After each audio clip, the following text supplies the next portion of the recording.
Good morning, my friends, and welcome to another episode of Riven. This is going to be episode 10, and we are on Prison Island. Are we about to meet Catherine for the first time? Yeah, quite possibly. Spiper in the chat, greetings back to you. How is... Amateur Mac in the chat as well, good to see you. How's the game audio? On my palm trees as well. On my preview, the game audio seems like it might be a little bit loud. I don't know if I've lost a little bit of gain on the mic. But if the in-game audio is a little loud, do let me know, and I will turn that down. So last week I asked what you guys wanted to see in next week's YouTube videos. Obsidian won that vote, and I've recorded the first 2 episodes of Obsidian. Really funny game, actually, like genuinely quite funny. It reminds me a lot of Portal in terms of its humour. But I tell you what, it's given me a new appreciation for in-game instruction manuals, because, spoiler warning, the first clue that you have to use to solve the very first puzzle in the game is laid out for you in the manual. So this has given me a new appreciation, and it kind of occurred to me that I'd never actually gone and found a manual for Riven either. So this is going to be one of my new things to make sure I check off my list when we're starting to play a new game, particularly from this era, is to go and find the instruction manual. So I have actually, before we get started on today's episode proper, I have actually dug out a couple of relevant pages from the Riven instruction manual, so thank you to replacementdocs.com for that, which is amazing. But there were a couple of pages that really sort of stood out to me, not least the fact that these animal figurines are sort of littered all over the instruction manual as a little subtle clue there. But I really like the sort of flavour and the message from the creators. It says, "Perhaps you remember your last conversation with Atrus as he sat in that ancient room, constantly writing into the volume that lay before him. He spoke to you, even pleaded with you regarding his sons, but still his mind seemed occupied by something else, burdened. He was struggling with a tremendous weight, and he even spoke of a greater foe." And then there's a message from the creators that says, "Well, here we are again. For some of you this will be a new journey. For us it will just be a continuation after a brief hiatus." The game sounds are a bit loud. Okay, I'll just knock that down a few factors there, and hopefully that's a little bit more reasonable. And it says, "Either way, what you're about to experience is the culmination of our blood, sweat, and tears over the last few years." Okay, maybe not tears. Thanks, Amakachak, for that confirmation.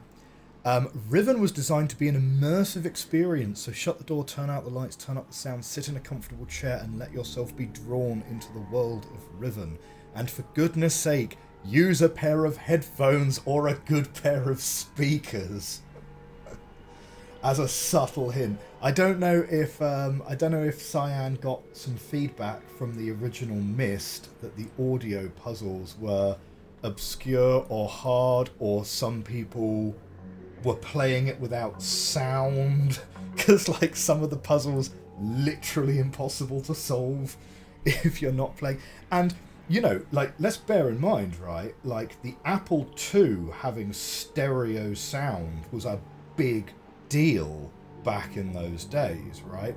Myst was 1993, so like people just having a decent set of speakers was not a given. Most computers were. Meredith resubscribes at tier 1. Subscribe for 6 months. Enjoy that 6-month badge, Meredith. Thank you very much for the resubscribe. Having a decent set of speakers was not a given back in 1993. And I quite like this part here. There's a Denis proverb that reads, "Lose your questions and you will find your answers. Riven is a continuation of the story from the Myst CD-ROM and the Myst novels. The secret to Riven is there are no secrets. Become lost in the beauty of the worlds and think as if you were actually there. Take time to explore and pay close attention to the details in the worlds. Don't overlook anything. Keeping brief notes may help remind you of important clues and information you encounter along the way. Think about what you have seen in other parts of Riven and logically piece together everything you know. And I think that's really interesting, you know, and documentation writing, to an extent, is a bit of a lost art, particularly in video game design, right? Because you want to install the game, you want to get in, and the game should explain the game, right? You shouldn't have to read the instruction manual before you begin. But it's quaint, you know. I kind of like it. So yeah, so we'll make sure we read some instruction manuals going forward for this sort of era of game. As I say, Obsidian, that's going to come out on Thursday, episode 1. We're going to be horrendously stuck until we actually dig out an instruction manual for it, because there's a clue in there. Yes, Riven, the sequel to Myst. I do quite like that, and I know that Myst... I was asking this on the Discord, I believe, that why was it not Myst 2? Why was it Riven, the sequel to Myst? Because, you know... But Myst was sort of so ubiquitous, like almost everyone that would have bought Riven probably already played Myst anyway. Is my understanding. That's the understanding I've been given from the Discord anyway. Right, let's go, and we're going to go meet Catherine. Just as a quick forewarning to everyone today, today's stream is going to be a little bit shorter than usual. I'm actually going to a christening later this morning for a little girl that is the daughter of a friend of ours. So yeah, so we will be wrapping up a touch earlier today than usual, but tomorrow's stream, I have a strong suspicion that Cocoon is not going to take the entire 2.5 hour stream tomorrow. I have a feeling we're pretty close to the end of Cocoon, so we might get a bonus episode of Riven this week. So we've got buttons here, we've got a thing here, let's have a look, fiddle with these controls, so that does nothing. You are absolutely right, Spiper, yeah, ding.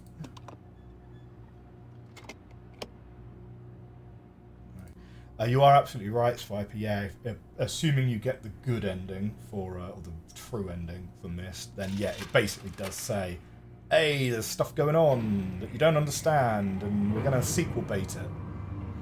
But having said that, sequel baiting should be as frowned upon for things that generated sequels as it is for things that didn't generate sequels, right? Sequel baiting is not good writing. And that might be a really controversial thing to say. Ooh.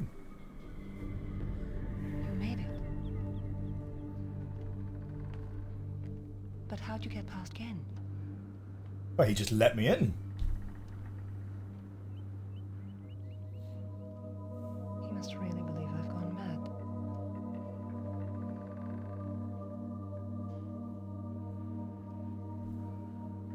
His overconfidence is his weakness. I know what he's doing. He's watching you. He's waiting for you to make a mistake. Mm-hmm. He's hoping you'll lead him back to Dunny. You can't let Gehn... Atrus sent you to save me. But if Gehn gets back to Dunny, he'll kill him.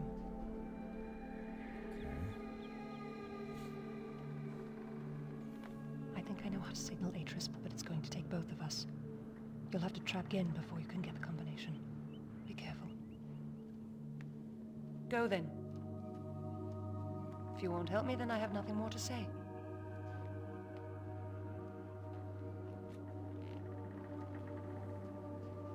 I assume that's more for Genn's benefit than ours.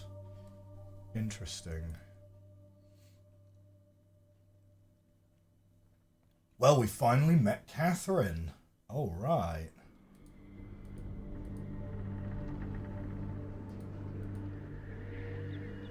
Hang on. Yeah, she's coming back.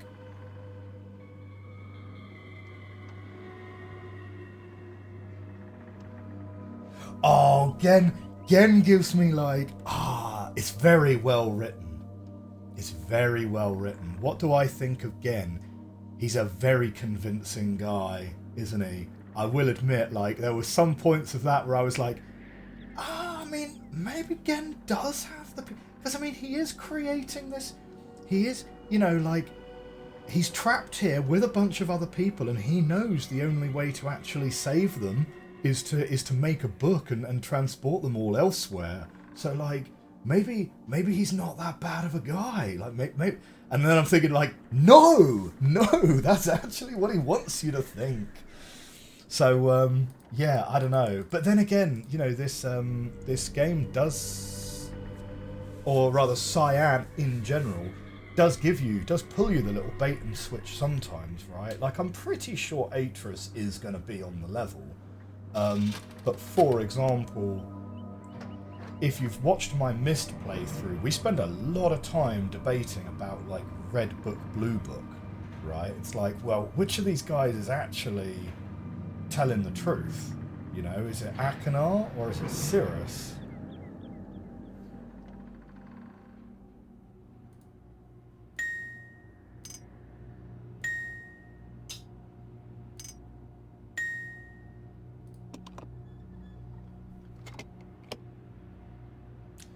Okay, so we've got another sound puzzle here. We've got a ding, a kr, and a t. That doesn't sound familiar, though. It doesn't sound familiar. Oh dear, oh dear, oh dear. Hang on, wait, no. Catherine, you got to give me something a little bit more than this.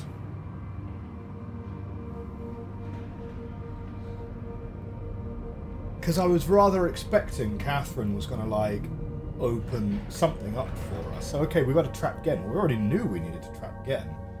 Maybe we're going back. Is that it? You got nothing else to say? You've genuinely got nothing else to say. And there's nothing I can interact with here, and I can't turn around. Well, that seems real strange. Okay. So that conversation with Catherine has almost given us nothing. Nothing. Okay. She has a way that we can contact Atrus. Well, we already kind of knew that because, like, someone's got to have a way to contact Atrus.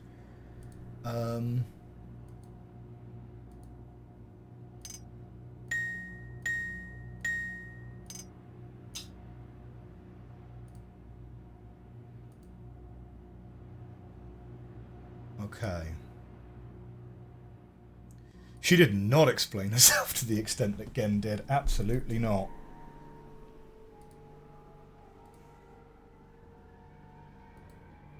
Okay. I have to admit, I'm a little bit disappointed by that first meeting. Right, so what is our... So what's our plan? So the lift is taking us up there, that's fine. We have an audio clue, which doesn't sound familiar to me at all. Let's wander back to Gehn's hideout. And I have a feeling... yeah, just capture Gehn. Just capture Gehn. You know, just complete the game. You know, if you want to solve the puzzle, just beat the game. You know. Okay, well, I'm definitely not hitting up that prison book first, because that's a stupid idea. What are we going to call this island? Well, I started initially calling it... oh, no, it's not space, it's escape. I started calling it Alcatraz Island. I'm led to believe most people call it Prison Island.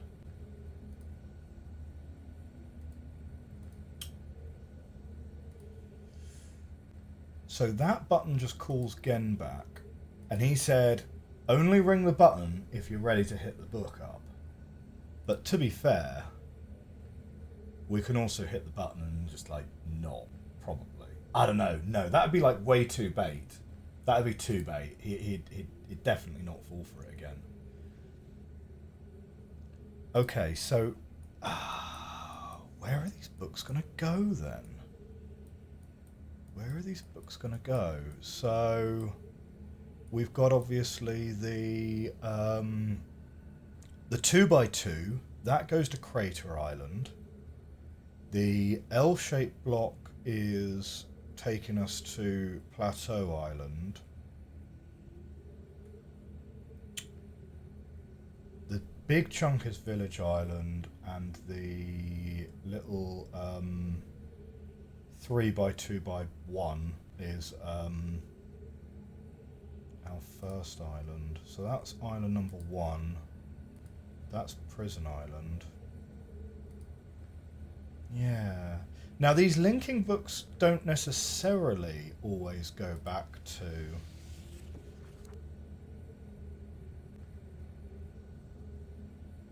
but they blatantly do. So what's it going to give us to do that?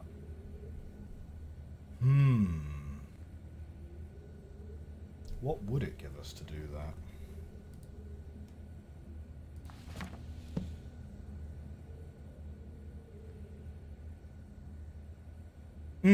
Yeah, I agree. The linking books don't guaranteeably go back to the other linking books, right? Because there's this whole thing about, like, let's make sure that we do exhaust that, because I feel real dumb if we don't explore that possibility. It's obviously strongly implied that the linking books in Gehn's apartment are going to take you back to the domes. But that's not guaranteed, right? Because there's nothing that says that linking books have to point to each other. That's just very wishful thinking. There's also the fact that one of the really important paths that we need is in the village. But we need to get the people who aren't members of the moiety, the villagers who are left, they've got to trust us somehow.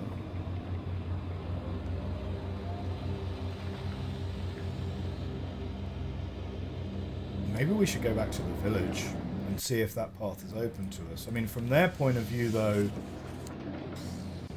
we're just sort of wandering around, you know?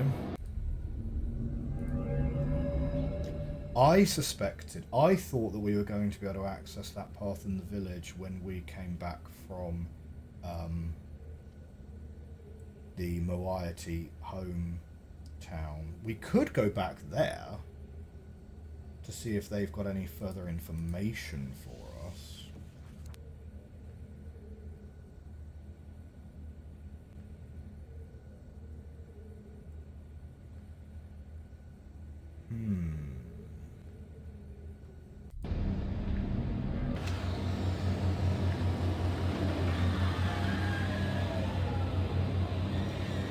So, the thing I kind of want to try last is hit the button to call Gehn back into the room.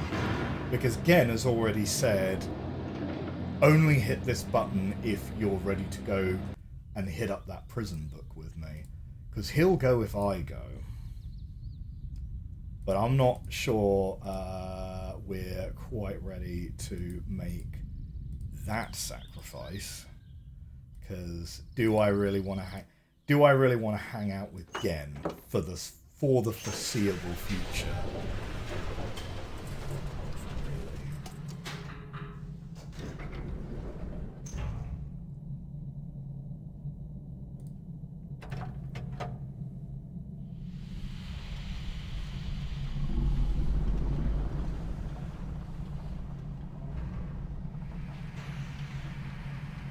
Something tells me he's not about to go bring us the green pages. Yeah.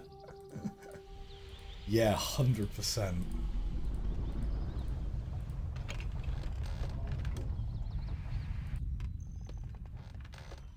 Okay. So this guy's all like, watch out, someone's coming.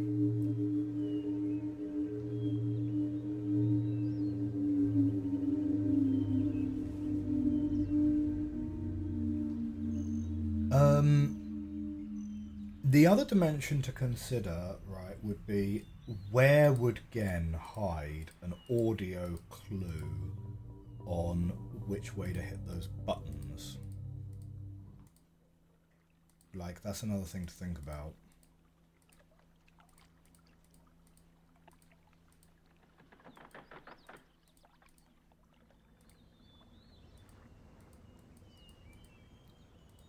But yeah, let me in, guys, let me in.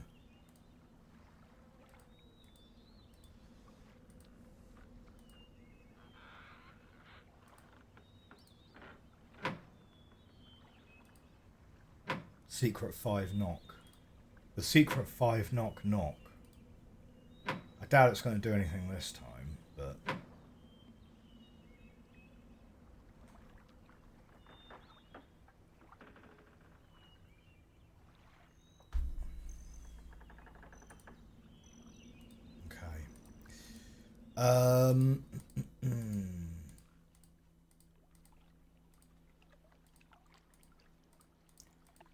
Let's go back to the moiety,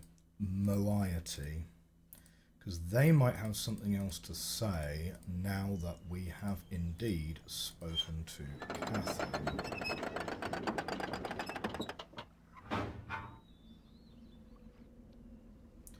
Catherine's journal might have mentioned that. The secret 5 knock knock. Oh, excuse me.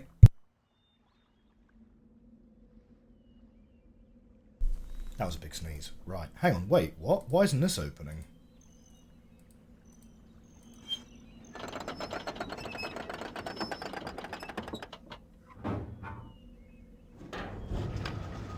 Oh, was it already open? Okay.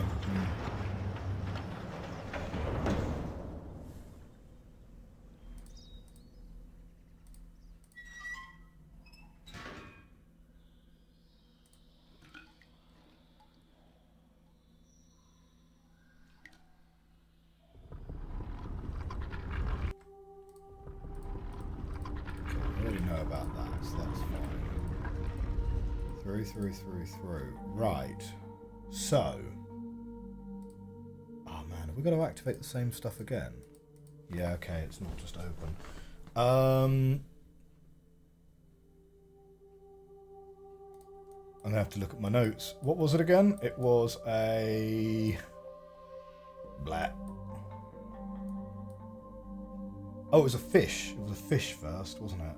Yeah, walk at the end. Souffle, good morning, good morning. How are you today? For those of you who have not met Souffle, Souffle is our incredibly talented artist who is the one responsible for all of our emotes on the channel.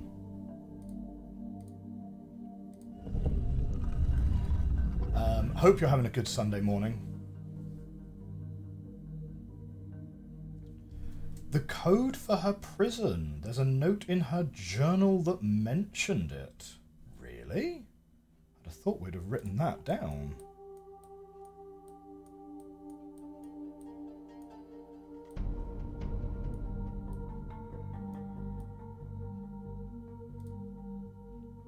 Hang on a minute. Let's have a quick look.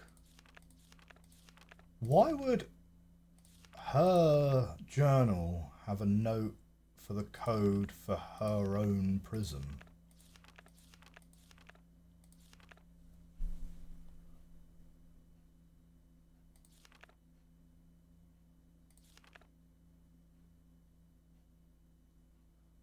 Oh, the note she wrote you. Oh, the one right at the start here.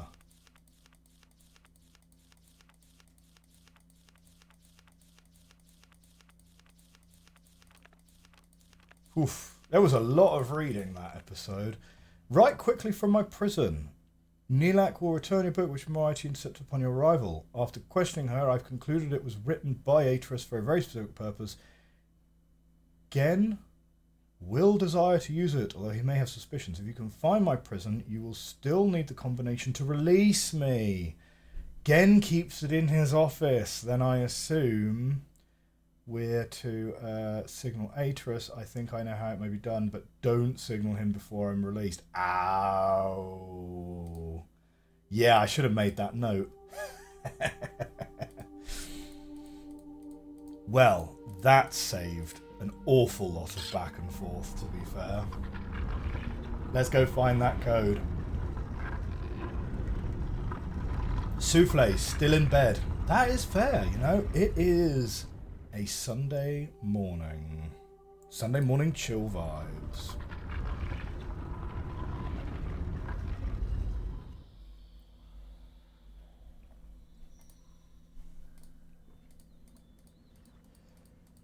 Okay. Let's go to the ping, ping, ping, ping, ping. Go back up to the spinning dome. Go back to Gehn's office. So he keeps it in his office. But we're sort of stuck whilst we were in Gehn's office. Oh, didn't get close enough to the frog. Ping.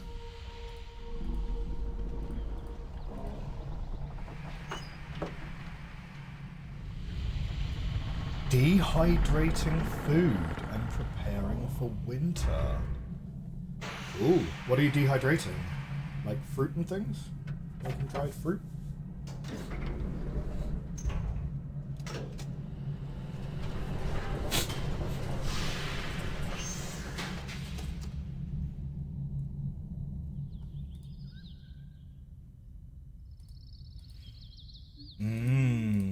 Is it? That is a good Sunday activity, to be fair. Yeah. 11, 10 to 1.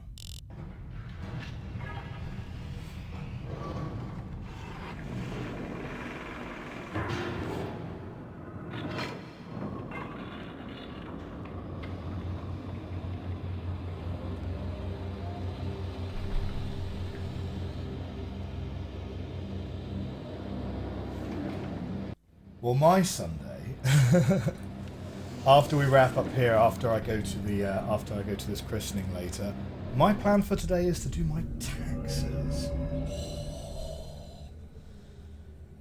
Brilliant! Like everyone loves taxes.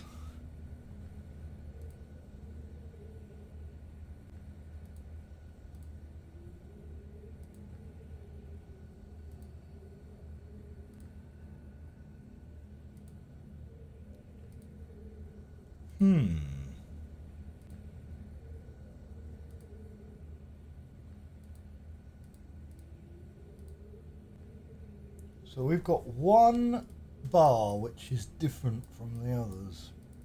This one here. How are we getting out of this? We could do a safety save and hit the button. Or Gehn keeps it in his office. Is it something that we're going to be able to see visually?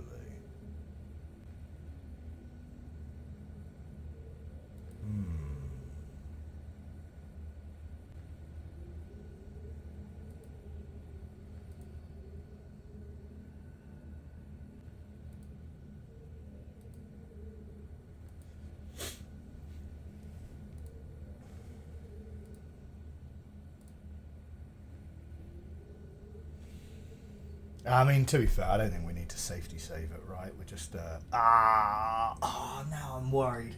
Come on, alright, let's do it. Right, this is game 1, episode 10-1. 10-1, save. Right, resume.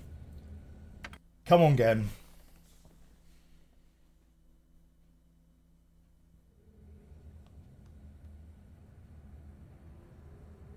Tell you what, he's very prompt. I have a suspicion he was just like waiting just behind the corner here. I'm relieved you've returned. I thought perhaps you had decided against it.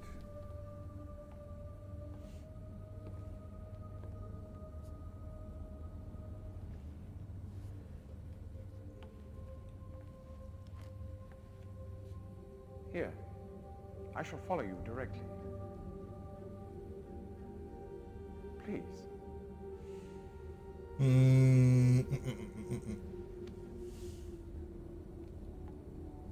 You're free to go. But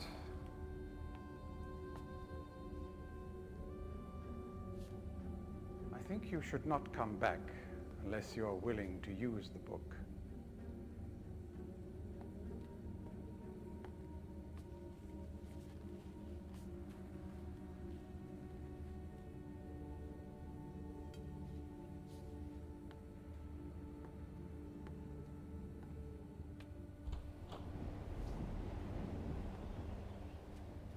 I wonder if the note's referring to one of his other officers. This is a man of several officers, to be fair. Okay, well, we might have literally just scuppered that a little bit, because it's well bait for him to be like, oh yeah, okay, well, you use the linking book first, and then it's like, nah.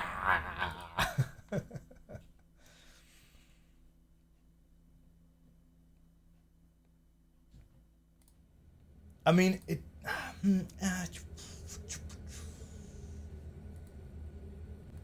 This is a man of several officers. Let's check out some of his other officers. Why not? Let's go. Crater Island. That's where his summer house is.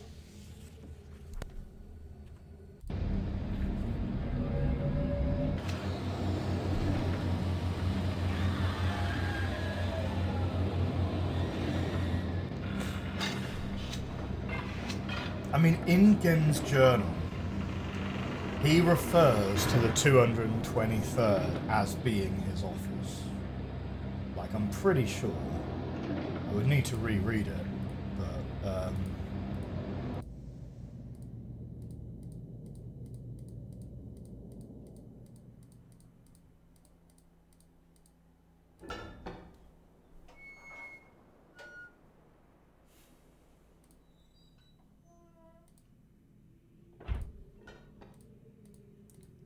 because in here, where he talks about...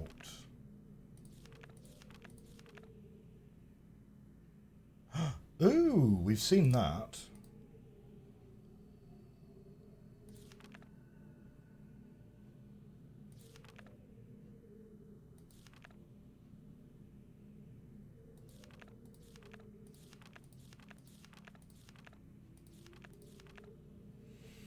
Mm-hmm.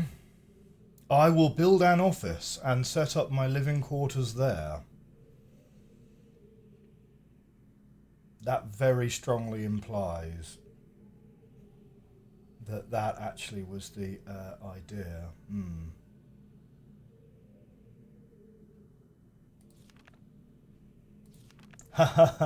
Trap books. A glitched linking book that causes an infinite loading screen. Love it.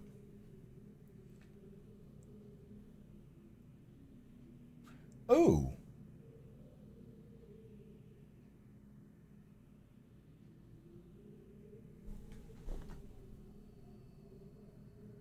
I mean, those aren't numbers on there. That does look kind of like a thing, doesn't it? But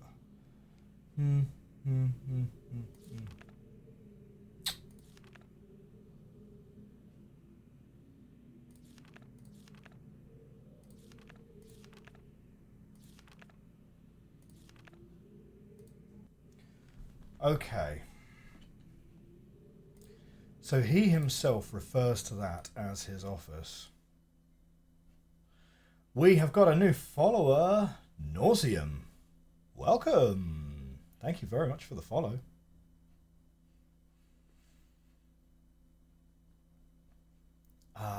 If you can find my prison, you will still need the combination to release me. Gehn keeps it in his office.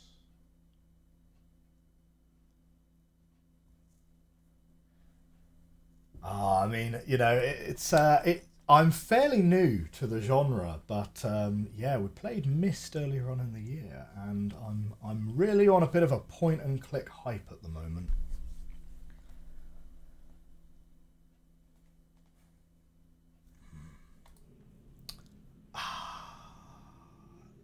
Right.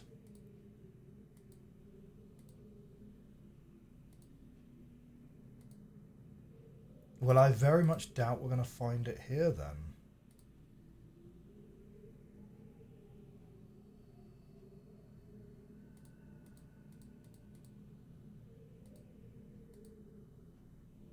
Do you know what? Gehn takes this whole power of 5 thing super duper seriously. Like, his bookbinding has 5 strings.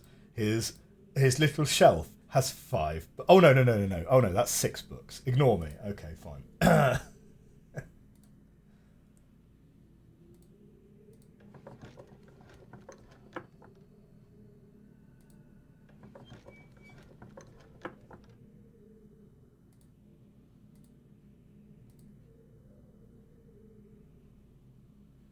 How many walls does this building... It has 5. You're quite right.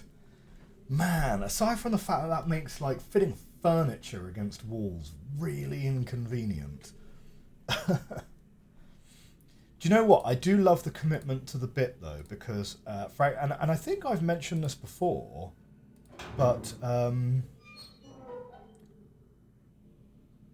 when you have a point-and-click adventure game where you can only really turn 180 degrees, or it's like some unspecified angle, usually you'd say, okay, well, we'll let you turn sort of 90 degrees, you know, and just keep everything cardinal.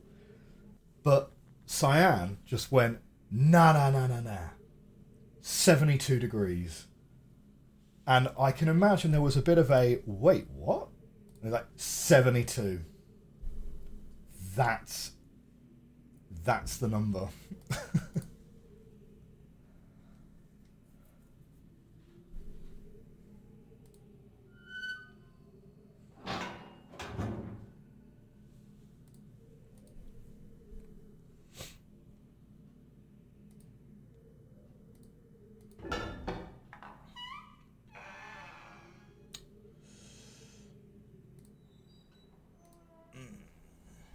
Okay.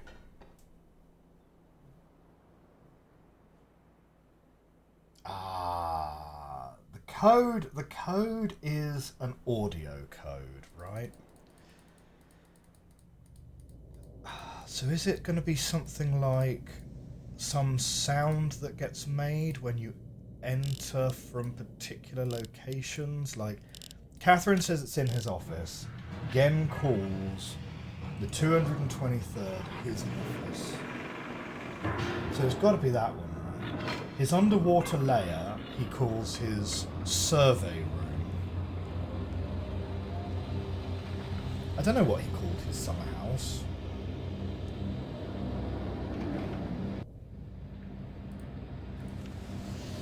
That's an issue you run into when new players do the remakes. The originals have frames designed like, here's what you're looking at. Yes, and I tell you what tripped us up in Myst for a long while, because we played the 2021 remake. I didn't play the originals at all.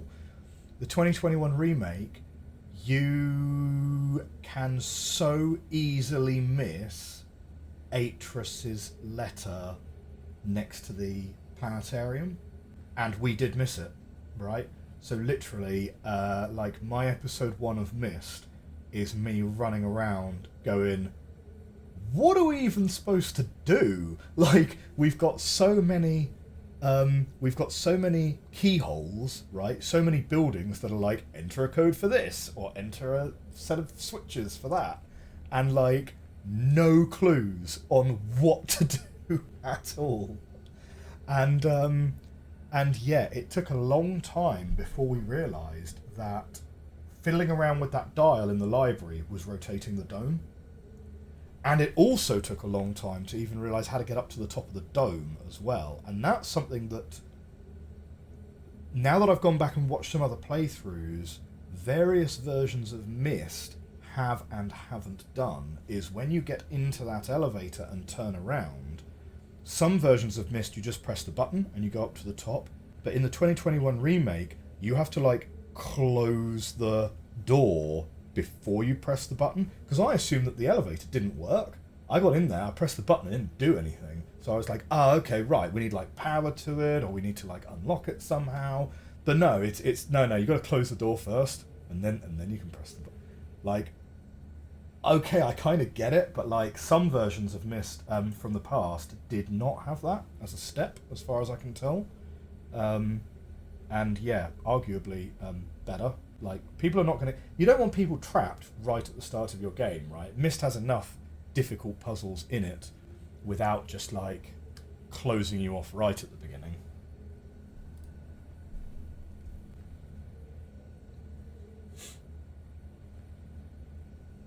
Real Myst added a day-night cycle. What? That's weird. That's so strange, because, like, one of the appeals of Myst, I think, is that the island of Myst itself is just a very cozy, calm, beautiful set of surroundings, right? Adding a day-night cycle is a very curious decision.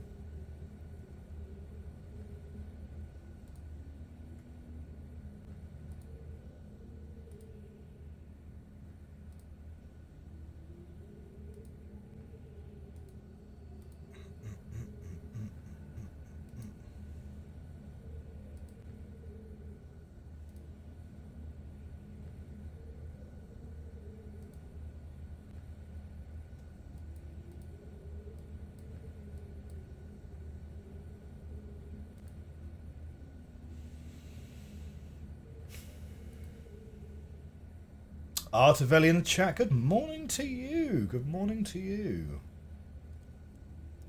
Like everything in life, it all comes down to UX design. It absolutely does.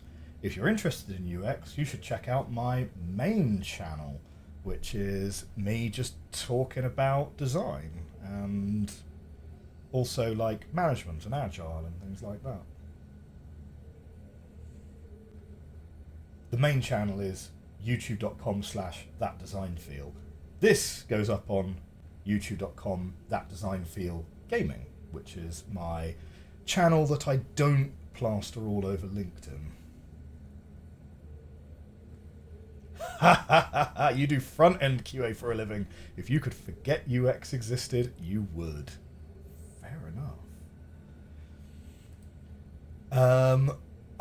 UX is one of those things that exists on this beautiful spectrum, right? Because part of the problem with the industry is no one really can agree on an actual specific definition of what UX is. Kind of like QA, right? Because if you say to someone, oh, I do QA, that could be anything from manual testing all the way through to, like, performance load stress, whatever, you know.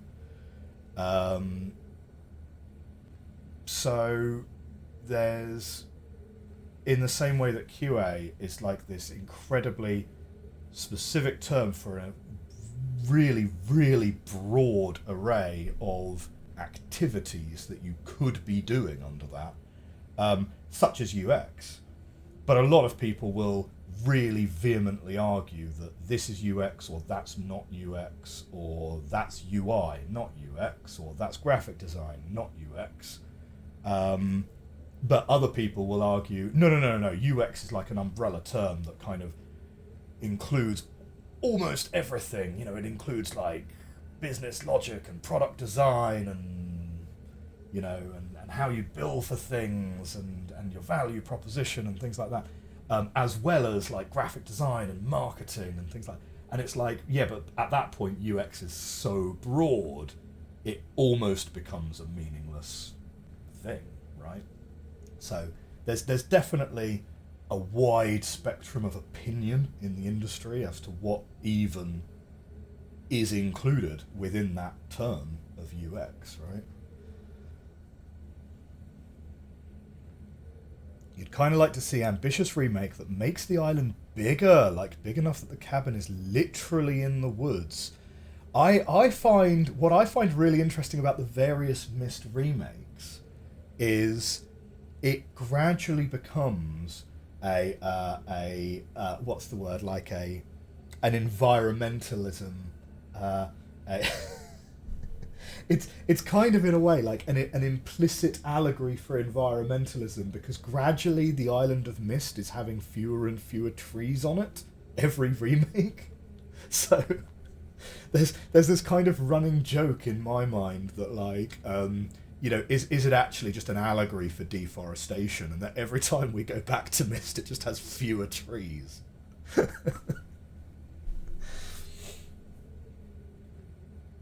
Most of what you do is automated tests, although a lot of it is making sure my client monitors are plugged in and their finger...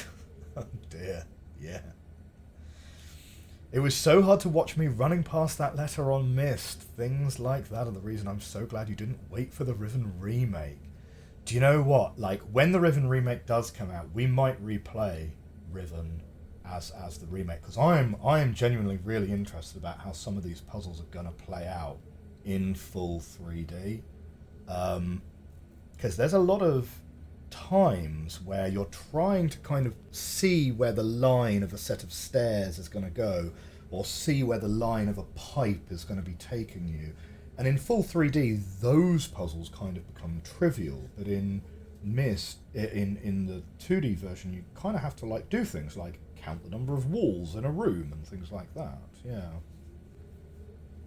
I am hyped for the remake, though. I will certainly play it, I think. Oh, there's a YouTube video half seriously complaining about the deforestation. Oh, right. Oh, brilliant. Good stuff. No, I like it. It's a great allegory. It's like that board game. There's a board game called... what's it called? Power Grid. Power Grid. And I love it. So I played the second edition of Power Grid. And the idea with Power Grid is that you are trying to build cities and you're trying to power them, and as the cities grow you need more power, right? And so you need to invest money in bigger and bigger power stations. And as time goes on, certain fuels become more expensive, certain fuels become cheaper. There are 4 kinds of fuel that you can get, and that's like coal, oil, trash for like burning trash, and nuclear. And then you also have like renewable energy, which doesn't require any fuel. So like solar power, wind, and then right at the end, the 50th tile is fusion power, right? But the fusion power factory, despite being the most expensive one, generates 5 power for you. But to be able to win the game, you need to be producing something like 17 power, which means your average, and you can only have 3 power stations, so your average power station has to be slightly more than 5 to be able to win. So you get this kind of beautiful allegory where you can invest in renewables, and that's great, and it cuts down your fuel cost, but your renewables literally can't be your main source of generating power for you to be able to win the game. And the game doesn't say this explicitly. It's like an implicit allegory or metaphor which turns up as a result of the gameplay rules, which I think is it's chef's kiss. Brilliant. It's an alright game. I wouldn't necessarily recommend it as a game, but as like a political allegory, as gameplay, it's kind of good. Okay.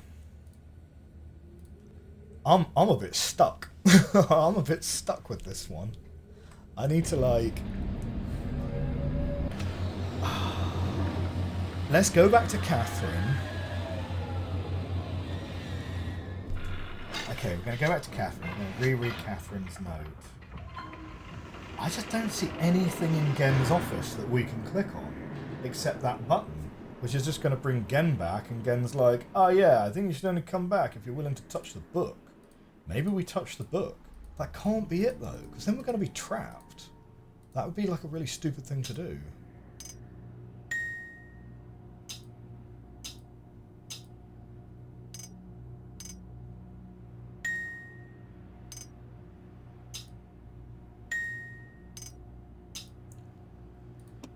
It's just not...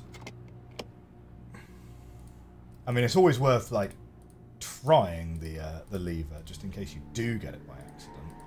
But, come on, Catherine. Give us a little clue. Where in the office? Right? You could have said, like, by the furnace, or on the floor. Speaking of bad endings, did we ever see the bad ones for Myst? So we did see the blue book and the red book endings. Yes. We went back and did those after getting the true ending. I'm aware of 3 endings. We didn't do the extra age at the end because that's not available in the 2021 remake. I do, however, have, because I went and bought like the whole... I bought the whole Myst thing package in a Steam sale. So I have... Oh, she's back. No, she's wandering around. So I do have... I think I have like... Hang on, let me just quickly check which ones I have. I've got Real Myst Masterpiece Edition and I have Myst Masterpiece Edition. So I have 2 different versions of the point-and-click version of the game. Which I might go back and do that extra age, if it's worth it. Like, if it's worth trundling through Myst again to get to that extra age at the end, assuming that that's available in either Real Myst Masterpiece Edition or regular Myst Masterpiece Edition.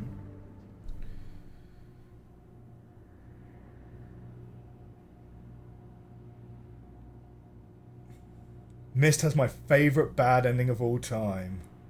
Time to clean the house. If you need me, just call my name. Thanks, Souffle. If you go through the book without bringing the page. Nice. Do you know what? So that wasn't available to us because we didn't do a safety save before grabbing that page. We, hang on, wait. Or did we get the page? No. How did we... find it? We found a page, like a note in Channelwood, which we worked out you need to like put the switches in a particular order, and then and then you get something out of the one by the dock, I think it was. It's been a little while since I recorded that one, actually. It's about 6 months or something. But no, we didn't see that bad ending.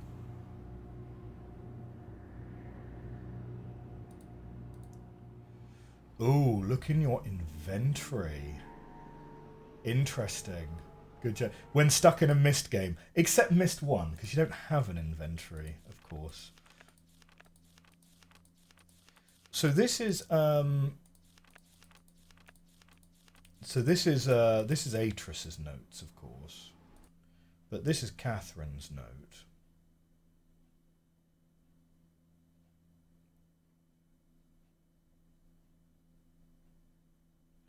I can't tell if Artavelli is trolling me slightly, because you don't really have an inventory, of course.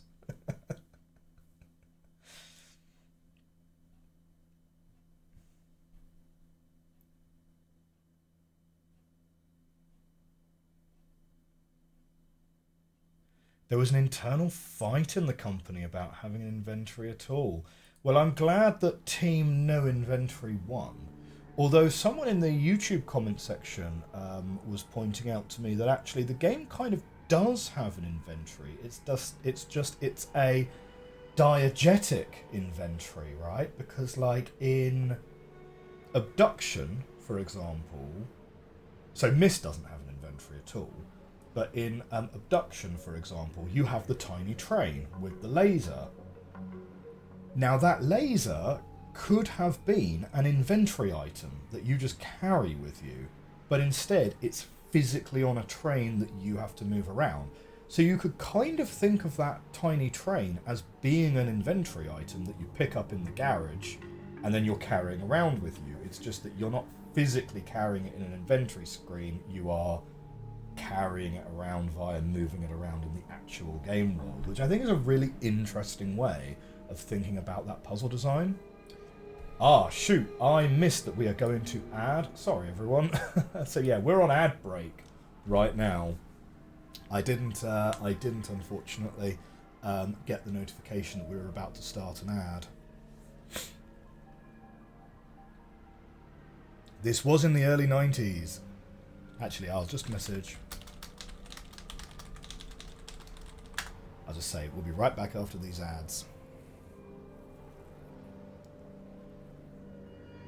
One of your friends on here did a video on that you might find interesting. Yeah, absolutely. Send me the link. I don't think the auto moderator is banning links in the chat, but also, I mean, just send it to me on a whisper, or a DM. The entire idea of ages was created because of tech limitations on color palettes. Really? I didn't know that. I assumed it was just an absolutely standard hub and spoke puzzle world kind of model. Like the idea that, okay, we're going to send you to Channelwood and then you have to do some puzzles in Channelwood. And you know that what goes on in Channelwood stays in Channelwood, right? So I assumed it was the design was just trying to link, that the design was just trying to gatekeep where you were hanging out. Fun fact for you guys, and this will mostly be for the YouTube guys, obviously, because most, half the Twitch guys are on ad break right now. But for those of you who are not on ad break, Ocarina of Time. The original idea for Ocarina of Time before they created Hyrule Field was, do you remember in the Forest Temple you fight Shadow Ganondorf and he's like riding a horse through a bunch of pictures and stuff? Clearly a reference to Super Mario 64. That was originally going to be the design for Ocarina of Time, that the hub world would literally be a bunch of paintings that you go into to go and do the Forest Temple, to go and do the Fire Temple. And it was actually a little bit later that they created the idea of Hyrule Field of being a diegetic hub that you could then have these dungeons coming off of.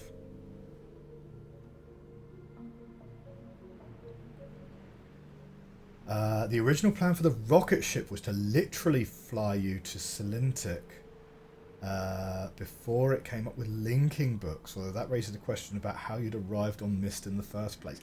We don't worry about details like how people arrive at places or who your player character is. Okay, that's the end of the ad break there. No, we don't worry about, things like who your player character is or what their relationship to anyone is, right? Not for a few games yet. I have heard that it's important later, but I've also been told not to spoil myself on it. That's something people in tech don't get. Everything is everything else. The coding for a gun in a game might be a reworked kind of chair. Interesting. Yeah? I have heard that there's a sneaky thing where it's like, actually, there are only... Well, what was it? Those are the steps. I saw an interview with Rand and with, and Rand, it was between Rand and a developer who worked on the 2021 Myst. And Rand was saying, oh yeah, I love the fact that the rendering on these steps, it looks so realistic now. I just had one step that we just copied and pasted throughout the thing. And the 2021 developer was saying, well, that's all we've done as well. We just have one step that we've rotated or enlarged or whatever. And it's very similar to how they did the trees in Firewatch as well. You linked me your friend's podcast. Wow, you've got a lot of friends who have done various bits of content creation. Oh, I mean, Rand seems like such a nice guy, to be fair. He really does.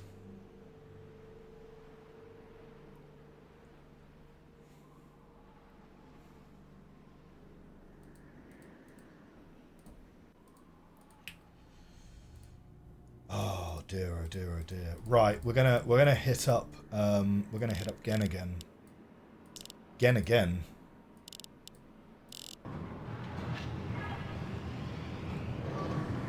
This is typically how most things work. Yeah, like I've heard that Firewatch, which is a game primarily about walking through a bunch of trees, has something like 10 trees in the entire game, and all of the trees are just copies and pastes and rotates and resizes of each other, which is kind of funny. I do really like, one of my absolute favourite mods for Skyrim is called Simply Bigger Trees, and all it does is it just scales the trees up by like 1.7 times, and it just makes the trees a bit bigger. It's like genuinely one of the best things you can do, which is just like a tiny gameplay tweak to just make Skyrim a little bit more immersive as well.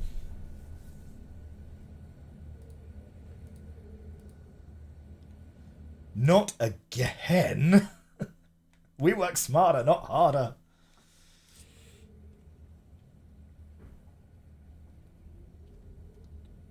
Yep. Oh, he's stomping this time. He's stomping this time. He's not happy. Gehn, tell me the code to release Catherine. Once more.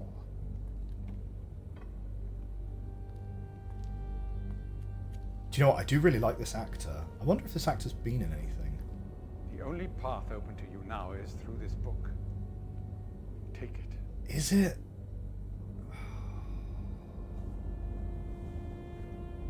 I am still listening out for the audio to see if, like, I don't know, him opening the door is a clue. Oh! Oh, he's just hit me with a dart. You see, I have changed. There was a time when I might have let you live. I made that mistake with Atrus once. It's a pity you decided not to give me a second chance. No! This is time. Oh, what? We hit a bad ending. Ah. Well, technically finished the game. Yeah.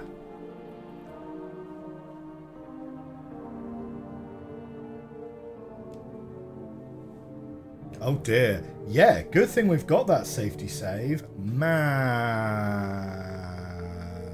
Alright, alright, alright. Ah, shoot.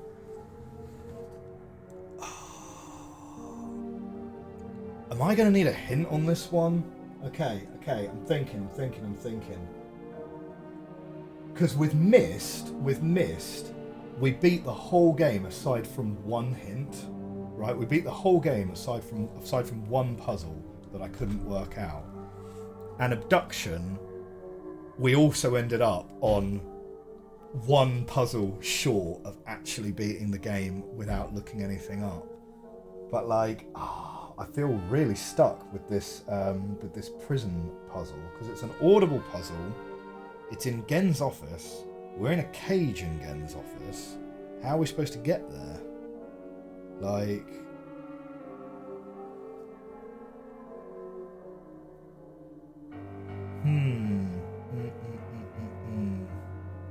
You imagine that I might solve this unintentionally without a hint. Fair enough, fair enough. Oh, Artabelli, inventory, just said. And to be fair, you did already tell me that, and I literally forgot.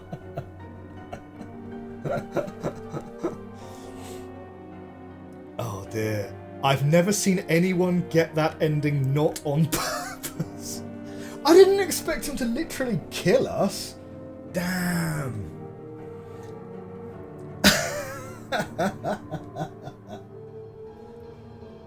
Oh, well. Well, philosophically speaking, right, like, the ending that you get first is like your canonical ending, right? So, turns out we just suck at puzzle games. Oh, special extra thanks to... Oh, that's a really nice message at the end there, isn't it?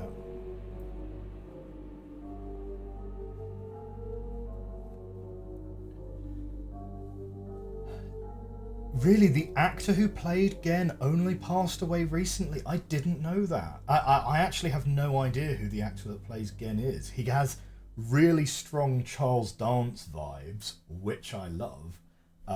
Like, I really love Charles Dance as an actor. I think him in Last Action Hero was great, and obviously like Game of Thrones and stuff. But all right, start saved game. Boom, we're back on episode 10.1.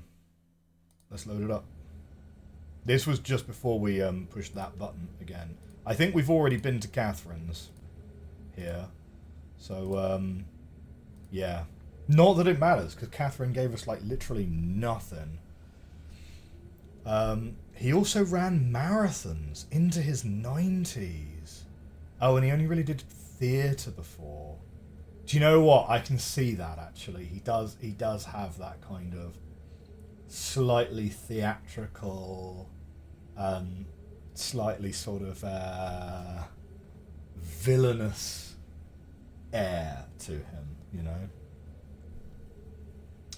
Oh dear, John Keston died during the pandemic. Well, that's a shame, isn't it? I tell you what, you know, like, I find it so strange, and I've said this before on the channel, right, because, like, I don't really particularly care about monetization and stuff, but, like, I find it really weird culturally that to combat misinformation during the pandemic, there were basically a whole bunch of AIs set up that demonetized or banned channels that even mentioned that you were even in a pandemic.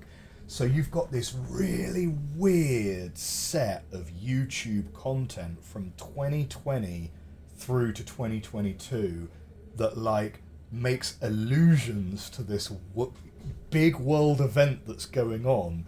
But, like, in 50 years' time or 70 years' time, when historians look back on this, they'll be like, wow, like, no one was even talking about this thing. And there's going to be, like, this myth that comes up about the fact that, like, oh, yeah, you know, people during the pandemic, they were just, like, really stoic about it. They were just getting on with it and so on. And it's kind of like, no, I would like everyone to know, no, it's because people cared about, like, ad revenue and they cared about being demonetized. No one was, like, ignoring it, you know. Everyone was very conscious about it the whole time. There's an Easter egg in this where it sings opera. It's annoying to find, so you'd recommend looking up on YouTube. Yeah, I've heard about that. It involves doing a few different bits and pieces.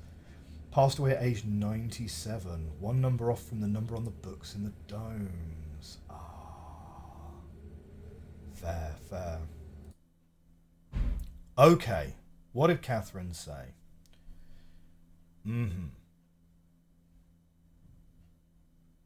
Combination to release me.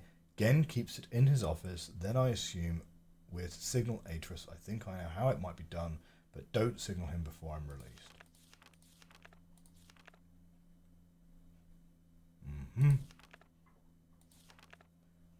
I mean, we've read through this whole thing. And apologies in advance, but as I said earlier, I'm going to have to ditch out for this christening pretty soon. So we are on a little bit of a clock. We're going to wrap up in literally a couple of minutes' time. Is it going to be one of the diagrams? Because we didn't really look terribly closely at a lot of the drawings. Oh, I like that she's got the little knife in the side of the in the side of the crater there.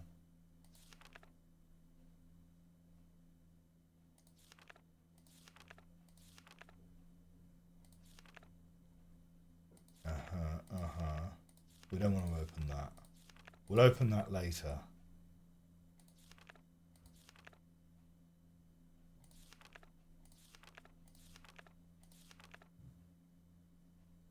Yep, fine, okay. Nah, probably not that.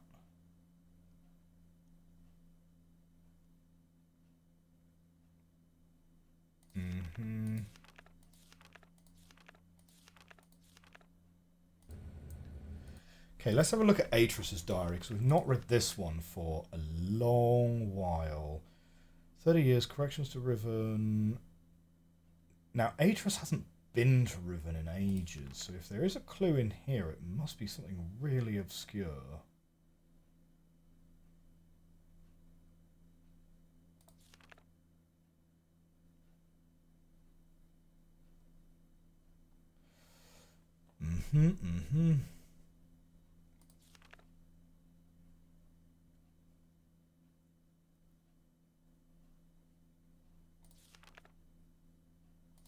Incidentally, I've been calling this Denis, but Catherine seems to go a little bit more for Dunny, which, if I recall correctly, is sort of a bit of a euphemism for a toilet, right?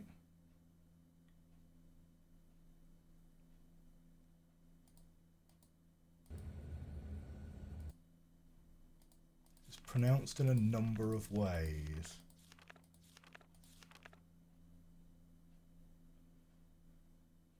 Spiker says the Fisher knife. The in-game pronunciation is Dunny.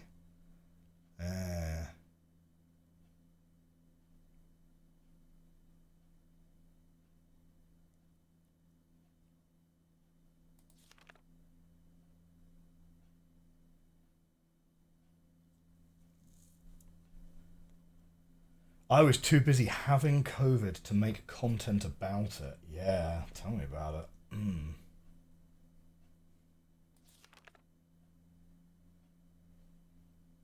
Okay.